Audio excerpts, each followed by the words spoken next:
Hello friends, कैसे हैं आप सब। आई होप कि अच्छे ही होंगे। मैं आशीष पांडे स्वागत करता हूं आप सभी का आपके अपने यूट्यूब चैनल स्टडी विद आशु में। आज के वीडियो में हम लोग बात करने वाले हैं इंडियन डिफेंस सिस्टम के बारे में कि जो इंडिया काफी सारे वेपन्स का निर्यात करता है उसमें 33% की कमी आई है। तो ये हमारे लिए खुशी की खबर है कि इंडिया द्वारा उन सारे वेपन्स का खुद ही उत्पादन किया जा रहा है। चीजें इंपॉर्टेंट है। अगर आप लोग स्टेट पीसीएस यूपीएससी की प्रिपरेशन कर रहे हैं तो यहां से क्वेश्चन बनेगा। चीजें हम लोग कौन कौन सी देखने वाले हैं वीडियो में। सबसे पहले देखेंगे कि वो कौन सी एजेंसी है जो इन सब चीजों के बारे में हमें बताती है कि कौन सी कंट्री द्वारा कितना आयात किया गया या निर्यात किया गया। साथ ही देखेंगे कि वर्ल्ड लेवल पर कौन सी कंट्री है जो सबसे ज्यादा वेपन्स का आयात करती है अर्थात इंपोर्ट करती है। उसके बाद हम लोग देखेंगे कौन सी कंट्री है जो सबसे ज्यादा एक्सपोर्ट करती है, जो निर्यात करती है। सारी चीजें क्लियर होंगी अगर हम लोग वीडियो में बात करें। तो आगे हम लोग ये देखने वाले हैं कि सेना के मामले में वर्ल्ड लेवल पर कौन सी कंट्री सबसे ज्यादा खर्च करती है और इंडिया कहां स्टैंड करता है, आयात के मामले में कहां स्टैंड करता है, निर्यात के मामले में कहां स्टैंड करता है। साथ ही चाइना की पॉलिसी हम लोग देखेंगे, यूएसए की पॉलिसी देखेंगे, रसिया की पॉलिसी देखेंगे। अगर आप लोग स्टेट पीसीएस यूपीएससी की प्रिपरेशन कर रहे हैं तो इंटरनेशनल रिलेशनशिप के तहत यहां से क्वेश्चन बन सकता है। तो बिना किसी परेशानी के एकदम बी केयरफुल होकर वीडियो में लास्ट तक बने रहेंगे। अगर आप लोग चैनल पर नए हैं तो चैनल को सब्सक्राइब करें, बेल आइकन प्रेस करें जिससे कि कोई भी वीडियो आए उसकी नोटिफिकेशन सबसे पहले आपको मिले। तो चलिए बिना किसी देरी के हम लोग वीडियो की शुरुआत करते हैं। सबसे पहले देखेंगे कि भारत के रक्षा आयात में 33% की कमी आएगी। देखिए, कमी लाने का आशय यह है कि जो वेपन्स हम बाहर से लाते थे उसका हम लोग पूरी तरह से क्या कर रहे हैं, यहाँ पर उत्पादन करने लगे हैं अर्थात हम लोग आत्मनिर्भर हो गए हैं। तो ये भारत के लिए बहुत बड़ी बात है कि जो वेपन्स हम बाहर से लाते थे उसका उत्पादन करने लगे। देखिए, उत्पादन करने से क्या होता है कि वर्ल्ड लेवल पर हमारी जो इमेज होती है वो अच्छी होती है, साथ ही लोगों को रोजगार मिलता है और यहाँ के जो हमारे साइंटिस्ट हैं वो काफी ज्यादा प्रभावित होते हैं। तो चीजें बहुत इजी है, समझेंगे। चलिए बात करेंगे सबसे पहले कि वो एजेंसी कौन सी है जो इसके बारे में बात करती है वर्ल्ड लेवल पर कि कौन सी कंट्री किस वेपन्स का ट्रेड कर रही है, कितना आयात की, कितना निर्यात की। साथ ही इस एजेंसी को यह तक पता होता है कि किस कंट्री के पास कौन सा वेपन कितनी मात्रा में है। जो वेपन्स होते हैं, जैसे आप लोग मान लीजिए कोई हेलीकॉप्टर है या फिर क्या है जेट है या फिर कोई हमारी पनडुब्बी है जिसे हम लोग क्या बोलते हैं, जैसे आईएनएस विक्रांत हो गया हमारा, तो ये सब उन्हें पता होती है इस एजेंसी को कि किस कंट्री के पास कितने मात्रा में है। तो उस एजेंसी का नाम क्या है, हम लोग उसे शॉर्ट फॉर्म में बोलते हैं सिपरी। कौन सी? सिपरी। कई बार इसका फुल फॉर्म पूछा गया एग्जाम्स में कि सिपरी का फुल फॉर्म क्या होता है, तो उसका फुल फॉर्म होगा Stockholm International Peace Research Institute. क्या? Stockholm International Peace Research Institute. अगर इसके हेडक्वार्टर की हम लोग बात करें, इसका मुख्यालय कहां है, तो ये नॉर्वे के ओस्लो में है। याद रखेंगे, नॉर्वे जो एक यूरोपियन कंट्री है वहां के ओस्लो में है इसका मुख्यालय है। चलिए बात करेंगे कि इंडिया के बारे में इसने क्या बताया। इंडिया के बारे में इसने कहा कि भारत में 2011 से 2015, चीजें ध्यान देंगे, जो मैं ईयर बोल रहा हूं ये ध्यान रखेंगे, क्वेश्चन बनेगा यहां से 2011 और 2015 और साथ ही 2011 से 15 और 2016 से 20 के बीच में, मतलब 15 से 20 के बीच में जो वेपन्स इंडिया लाता था, मतलब उसका इंपोर्ट करता था, उसमें 33% की कमी लाई गई है। कमी लाने का आशय यह नहीं है कि हमारी आवश्यकताएं पूरी हो गई, आवश्यकताएं हमारी बनी हुई हैं, लेकिन हम क्या कर रहे हैं कि उन वेपन्स का यहीं पर उत्पादन कर रहे हैं, प्रोडक्शन कर रहे हैं, जिससे क्या होता है आत्मनिर्भर भारत अभियान में हमारे पुष्टि मिलती है। ठीक, तो ये बताया किसने? सिपरी ने बताया। सिपरी के बारे में यही जानना है आपको। इसका फुल फॉर्म क्या होता है? Stockholm International Peace Research Institute. इसका हेडक्वार्टर नॉर्वे के ओस्लो में है। ठीक, चलिए बात करेंगे कि 2011-15 या फिर 2016 से 20 के बीच में इंडिया द्वारा 33% की कमी की गई और उसका निष्कर्ष क्या निकला कि इंडिया द्वारा खुद ही उत्पादन किया जा रहा है। और चीजें हैं लास्ट में हम लोग देखेंगे। अब बात करेंगे कि प्रमुख आयातक कंट्री कौन सी है, मतलब जो वेपन्स होते हैं, जो हथियार होते हैं, उनका आयात जो कंट्रियां करती हैं उनमें सबसे ज्यादा आयात करने वाली कंट्री कौन सी है। साथ ही देखेंगे कि वो कंट्री किस कंट्री से आयात ज्यादा मात्रा में करती है। ठीक, चलिए बात करेंगे प्रमुख आयातक के बारे में। तो सबसे पहले नंबर पर आती है सऊदी अरब। सऊदी अरब विश्व की वह कंट्री है जो वेपन्स का सबसे ज्यादा इंपोर्ट करती है। कहां से करती है, तो सबसे ज्यादा वह यूएसए से करती है, सेकंड नंबर पर यूके से और थर्ड नंबर पर फ्रांस से। सऊदी अरब विश्व की सबसे ज्यादा वेपन्स का आयात करने वाली कंट्री है और वह सबसे ज्यादा लाती कहां से है, तो यूएसए, यूके और फ्रांस से। इंडिया हमारा सेकंड नंबर पर आता है, मतलब कि जो वेपन्स का इंपोर्ट किया जाता है उसमें सेकंड नंबर पर इंडिया है। सबसे ज्यादा सऊदी अरब आयात करती है वेपन्स की, सेकंड पर इंडिया करती है। अब बात करेंगे कि इंडिया कहां से लाती है, तो सबसे ज्यादा इंडिया को जो वेपन्स मिलते हैं वो रसिया से, उसके बाद फ्रांस से, उसके बाद इजराइल से। तो ये 3 कंट्रियां याद रखेंगे। आप लोगों का अगर प्रश्न बन गया कि भारत द्वारा निम्न में से किस कंट्री द्वारा निर्यात नहीं किया जाता है या सबसे कम मात्रा में किया जाता है, ये 3 पॉइंट दे देगा और आगे कर देगा यूएसए। ऐसा नहीं कि वहां से निर्यात नहीं किया जाता है, बहुत कम मात्रा में किया जाता है, सबसे ज्यादा रसिया द्वारा। ठीक है, चलिए अब यहां पर एक सोचने वाली बात है कि इजिप्ट एक छोटी सी कंट्री है, लेकिन आयात करने में, वेपन्स का आयात करने में इजिप्ट 3rd नंबर पर आती है। विश्व की 3rd लार्जेस्ट कंट्री है किस मामले में, वेपन्स का इंपोर्ट करने में। ठीक, कौन सी, इजिप्ट। इसका नाम जरूर याद रखेंगे, यहां से प्रश्न बन सकता है क्योंकि यह कंट्री छोटी है। ऑस्ट्रेलिया और चीन से भी ज्यादा यह इंपोर्ट करती है वेपन्स की। ठीक, कहां से करती है, तो रसिया, फ्रांस और यूएसए, 3 कंट्रियों से यह इंपोर्ट करती है। 4th नंबर पर अगर हम लोग बात करें, 1st पर सऊदी अरब, 2nd पर अपना इंडिया और 3rd पर इजिप्ट और 4th पर बात करें तो ऑस्ट्रेलिया है। ऑस्ट्रेलिया सबसे ज्यादा अगर निर्यात करती है, सॉरी आयात करती है, तो वो 4थे नंबर पर है कि विश्व की सबसे ज्यादा निर्यात करने वाली, सॉरी आयात करने वाली कंट्रियों में 4थे नंबर पर ऑस्ट्रेलिया का स्थान है। और ये कहां से लाती है, तो यूएसए, स्पेन और स्विट्जरलैंड, 3 कंट्रियों से ज्यादा मात्रा में वेपन्स का इंपोर्ट करती है। चलिए अब बात करेंगे 5th नंबर पर, मतलब 5वें नंबर पर चाइना आता है। देखिए, जो कंट्री कम आयात कर रहे हैं, इसका ऐसा यह नहीं है कि उसे जरूरत नहीं है, जरूरत है, लेकिन काफी सारी उसकी इकोनॉमिकल कंडीशन हो सकती हैं, या फिर वो खुद ही उन चीजों का क्या कर रहा है, प्रोडक्शन कर रहा है। तो दोनों तरफ से हमें दोनों वे में लेकर चीजें सोचनी पड़ेंगी और समझनी पड़ेंगी। अगर चाइना की बात करें तो चाइना सबसे ज्यादा कहां से इंपोर्ट करता है, तो रसिया से करता है। कहां से, रसिया से, 2nd नंबर पर फ्रांस से और 3rd नंबर पर यूक्रेन से। ये 3 कंट्रियां ऐसी हैं जो चाइना को वेपन्स का इंपोर्ट करती हैं। ठीक, अगर बात करें चाइना, जैसे हम लोगों ने इंडिया के बारे में देखा कि 2016 से 20 के बीच में हथियारों के आयात में, वेपन्स के इंपोर्ट में 33% की कमी किया किसने, इंडिया ने। मतलब कि इंडिया क्या हो रहा है, आत्मनिर्भर हो रहा है। सेम इसी तरह से 2016 से 20 के बीच में चाइना द्वारा 7.8% की कमी की गई। मतलब चाइना भी जो वेपन्स लाता था उसका उत्पादन खुद ही करने लगा है। ठीक, चलिए अब आगे बढ़ेंगे, बात करेंगे कि सबसे ज्यादा निर्यात करने वाली कंट्री कौन सी है, एक्सपोर्ट करने वाली कंट्री कौन सी है, तो यूएसए। विश्व की लार्जेस्ट कंट्री यूएसए है किस मामले में, वेपन्स का एक्सपोर्ट करने में। ठीक है, मतलब यहां से सबसे ज्यादा मात्रा में वेपन्स दूसरी कंट्री को बेचे जाते हैं। चलिए अब बात करेंगे कि सेना पर खर्च करने वाले प्रमुख देश कौन कौन से हैं। मतलब विश्व में जितनी कंट्रियां हैं सबकी अपनी अपनी आर्म फोर्स हैं। ठीक है, तो उन पर कौन कितना खर्च कर रहा है, ये चीजें कहां से क्लियर होती हैं, बजट से। जैसे आप लोगों ने इंडिया का 2020-21 का बजट अभी जो हाल में आया था फरवरी में, देखा होगा, तो उसमें क्या दिया गया कि इंडिया अपने बजट में किस पर, सेना के खर्च पर क्या करती है, $66 बिलियन खर्च करेगी। कितना, $66 बिलियन। यहां से प्रश्न क्या बन सकता है कि भारत कहां स्टैंड करता है सेना पर खर्च करने के मामले में, भारत किस रैंक पर स्टैंड करता है। तो वर्ल्ड के पूरे अगर हम लोग रैंक की बात करें तो 3rd रैंक पर इंडिया आता है।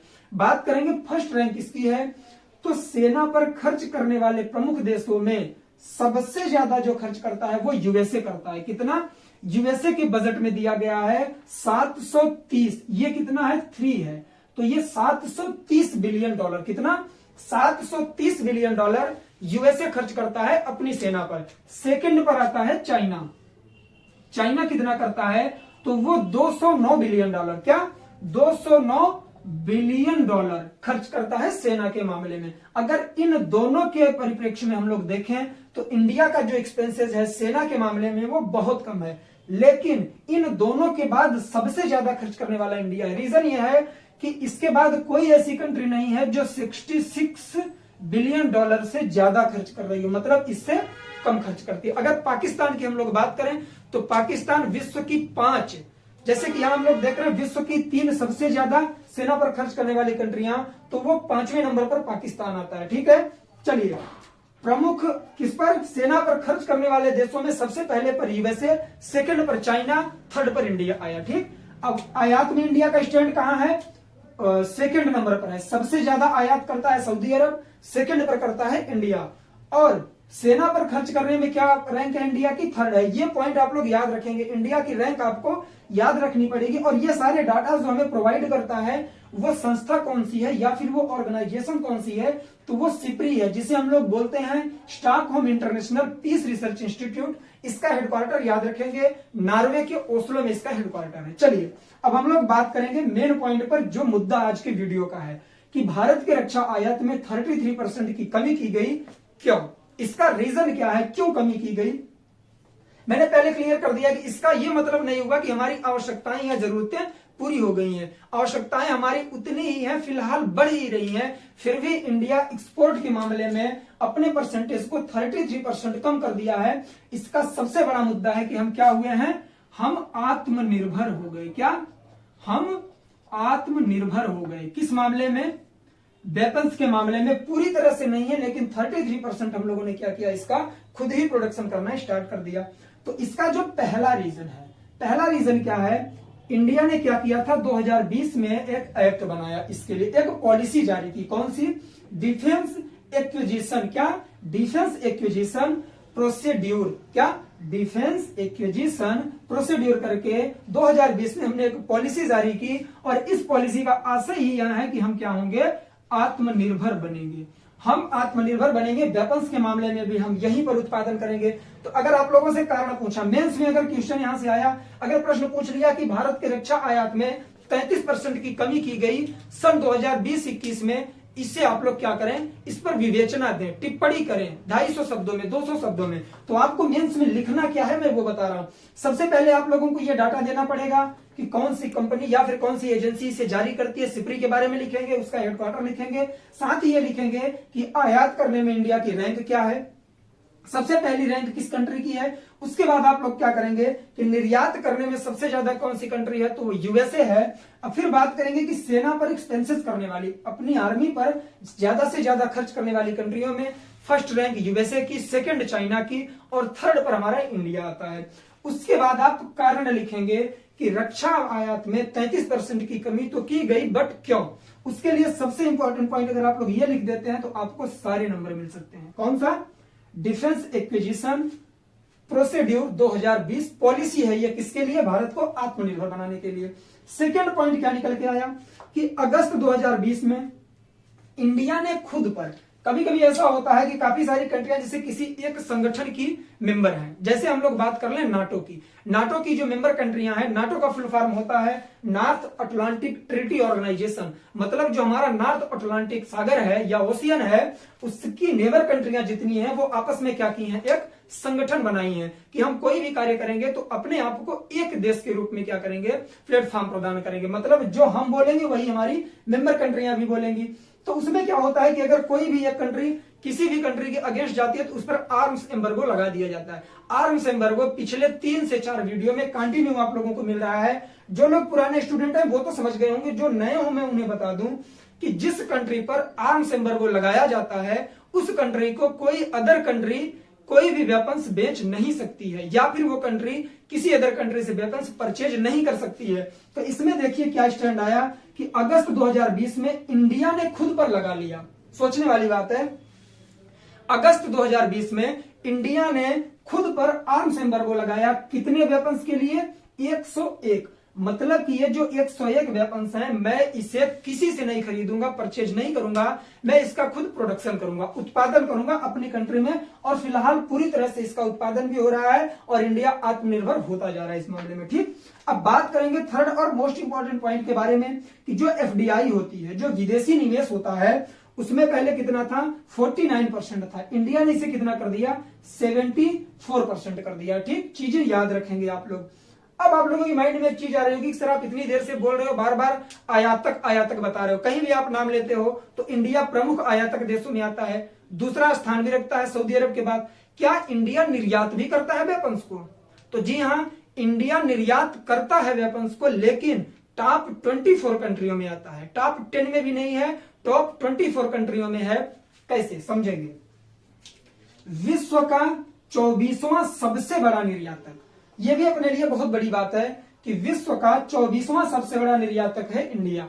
अगर आप लोगों से प्रश्न पूछेगा कि आयात के मामले में भारत विश्व में कौन सा अपना रैंक रखता है, तो सेना पर खर्च करने के लिए थर्ड, और निर्यातक के मामले में मतलब वेपन्स का निर्यात करने में उसका रैंक क्या है, तो वो 24 है। याद रखेंगे, यहां से प्रश्न बनेगा, क्योंकि ये चीजें छोटी होती हैं और कोई बताता नहीं है। अगर आपसे प्रश्न बनेगा, यूपीएससी का प्रश्न मैं आप लोगों को बता रहा हूं, पूछ लेगा कि इंडिया किन कंट्रीज को एक्सपोर्ट करती है, मतलब निर्यात करती है क्या, वेपन्स, तो वो प्रमुख रूप से 3 कंट्रियां हैं, म्यांमार, श्रीलंका और मॉरिशस। ये 3 कंट्रियां ऐसी हैं जिसे इंडिया क्या करता है, वेपन्स का निर्यात करता है, मतलब वो यहां से इंपोर्ट करते हैं, हम लोग उन्हें एक्सपोर्ट करते हैं। ये किसने माना, ये मॉरिशस ने अपनी रिपोर्ट में बताया था कि इंडिया इन 3 कंट्रियों को ज्यादा से ज्यादा मात्रा में वेपन्स का निर्यात करती है। चलिए, अगर प्रेजेंट टाइम की हम लोग बात करें तो हमारे पास एक मिसाइल है ब्रह्मोस, तो उसकी डिमांड आई है 2 कंट्रियों से। चीजें याद रखेंगे, आप लोगों ने देखा होगा कि हमारे इंडिया के बेंगलुरु में एक क्या किया गया था, प्रदर्शनी लगाई गई थी, किसकी, वेपन्स की, कि हमारे कितने हेलीकॉप्टर या कितने जेट या फिर हमारी कौन सी मिसाइल कैसी हैं। तो वहां काफी सारी कंट्रियां आकर इसमें प्रतिभाग की थी और अपने अपने करतब दिखाई थी। तो उसका मेन रीजन यही था कि वर्ल्ड लेवल पर पता चले कि इंडिया भी वेपन्स के मामले में उत्पादक कंट्रियों में अपना नाम रखता है। ठीक, तो यहां से क्या हुआ कि इंडिया की जो हमारी मिसाइल्स थी या फिर जेट थे या फिर जो हमारे हेलीकॉप्टर्स वगैरह थे, अदर कंट्री के लोग इसे देखे और इससे प्रभावित हुए और डिमांड करने लगे। इसमें भी बिजनेस, अगर आप लोग ट्रेंड के हिसाब से सोचेंगे तो बहुत ही बड़ा माइंड गेम है।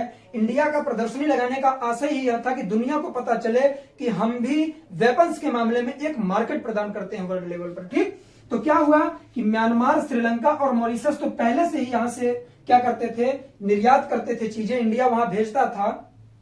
लेकिन अभी हाल ही में फिलीपींस और वियतनाम, ये वही वियतनाम है जहां से चाइना का राज चलती रहती है, जो चाइना के जस्ट नीचे पड़ता है वियतनाम, ठीक, थाईलैंड के ऊपर, और फिलीपींस, ये 2 कंट्रियों ने क्या किया, ब्रह्मोस की डिमांड की है इंडिया से कि ब्रह्मोस मेरे लिए दिया जाए, या फिर वो ब्रह्मोस खरीदना चाहते हैं। और अफगानिस्तान हेलीकॉप्टर की डिमांड किया है कि जो लड़ाकू अटैक हेलीकॉप्टर हैं वो हमें चाहिए इंडिया के द्वारा। ठीक, तो इस तरह से इंडिया का जो स्टैंड है वो यही है कि वो प्रमुख आयातक देशों में दूसरी रैंक रखता है, प्रमुख निर्यातक देशों में 24 रैंक रखता है वेपन्स के मामले में, और सेना पर खर्च करने में प्रमुख 3 कंट्रीज में आता है।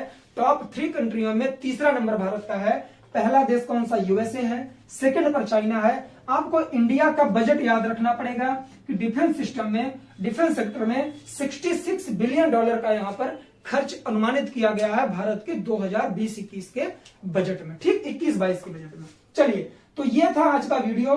सारी चीजें मेरे हिसाब से क्लियर हो गई होंगी। अगर आप लोग इसे सही तरीके से समझ गए हैं, नोट डाउन करिए, नोट्स अपना प्रिपेयर करिए। अगर 2021 की अगर आप लोग प्रीलिम्स की प्रिपरेशन कर रहे हैं, उस एग्जाम में बैठना चाहते हैं, तो ये करंट की न्यूज है, इसे आप लोगों को सही तरीके से याद रखना पड़ेगा। क्योंकि आप लोग अगर प्रीलिम्स का सिलेबस देखेंगे तो पहला पॉइंट है अंतरराष्ट्रीय स्तर की समसामयिक घटनाएं। तो ये अंतरराष्ट्रीय स्तर की ही घटनाएं हैं। इसमें क्या हुआ, सऊदी अरब, भारत, इजिप्ट, ऑस्ट्रेलिया, चीन, ये सारी कंट्रियों के बारे में हम लोगों ने बात की। तो आई होप ये वीडियो आप लोगों को पसंद आया होगा। अगर वीडियो पसंद आए तो वीडियो को लाइक करिए, दोस्तों में शेयर करिए, नए हो चैनल को सब्सक्राइब करिए, बेल आइकन प्रेस करिए, जिससे कि कोई भी वीडियो आए उसकी नोटिफिकेशन सबसे पहले आपको मिले। तो आज के लिए बस इतना ही, मिलेंगे नेक्स्ट वीडियो में, तब तक के लिए जय हिंद, जय भारत, बाय बाय। आप लोग अपना ख्याल रखें, पढ़ाई लिखाई करते रहें।